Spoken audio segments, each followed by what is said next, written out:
Hi everyone. For this activity, you have to analyze cognitivism and apply it to your values and beliefs, practice findings, further resources. I hope you will follow my lead and also create a video response because that's the best way for us to practice. I'm sure you are now very busy writing your presentations, scripts, and also preparing video presentations. And this might be a great chance to share a part of your presentation by talking about an example. So it might be a kind of rehearsal for the real presentation. So please use our space here to share your findings and share your example. So I will talk about literature and like writing essays in particular in order to analyze a learning experience that relates to cognitivism. In my school years, I think teachers were highly influenced by the ideas of Piaget, which is cognitivism slash constructivism, and also they were influenced by the idea of the mind as a computer. I think it was very popular back then, so no wonder that like they were inspired by all this vibe and like I found it very useful as well as a student. So I've learned a lot in my school years. Although it was an industrial traditional model, we didn't have a lot of small group experiences. It was more like teacher talking and us presenting back. And writing essays and doing tests. However, I think it was highly effective for some subjects and specifically for my favorite subjects such as English, literature, language, like native language I'm talking about, and math, physics and other subjects. I really liked biology as well, and I'm sure the teachers used cognitivism in this classroom a lot as well. But today I was going to talk more about uh, applications of cognitivism in my literature classes. So I think that a teacher used short reviews to start each lesson. So whatever we were learning last week, she would repeat. Also, she would write on the blackboard and ask us to pay attention using different props.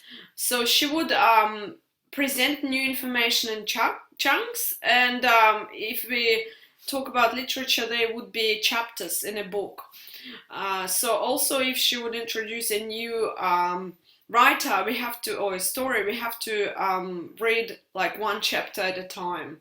So without being overwhelmed and without our cognitive load being excessive, we would learn something new. During our lessons, especially in high school, we were encouraged to ask questions. We would have a lot of tests that would, or quizzes rather, that would test our knowledge in between big exams and tests and essay writing. We also had to practice a lot, but we would practice at home by writing responses to some of the most amazing books we had to read. And definitely our teacher used modeling as far as I remember. So she would analyze a piece of writing by using specific examples and strategies. So she would introduce us to some mnemonic techniques which would help us not only to be proficient in language but also to remember a piece of writing better. And definitely she would review our essays and provide in-class feedback. I was an A student, so it was good for me to receive this feedback in class because everyone would look at me and I felt really amazing. However, I think I valued much more informative feedback that she provided like in private, like in your essay, so you could follow up and then do better.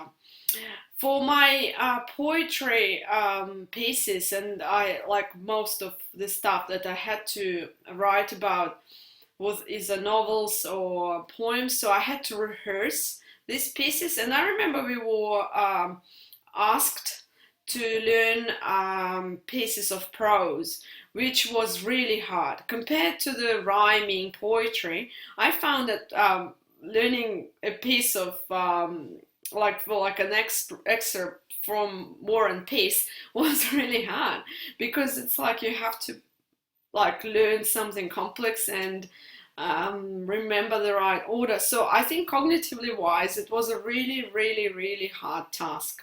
So we did rehearsals in class. The teacher would show us how to do that again by modeling, and then at home you have to repeat the text over and over and over. You had to read it to yourself. You could ask your friend to read it to you, and then you would check by thinking out loud, by reciting it back, by trying to write it down. So I think it was cognitivism in action. So by attending my lessons and being very happy with my teacher and lucky as well, I've learned a lot of metacognitive strategies. And I invite you to give me feedback on my video and say, which strategies did I use in my lessons to learn better and to become an A student?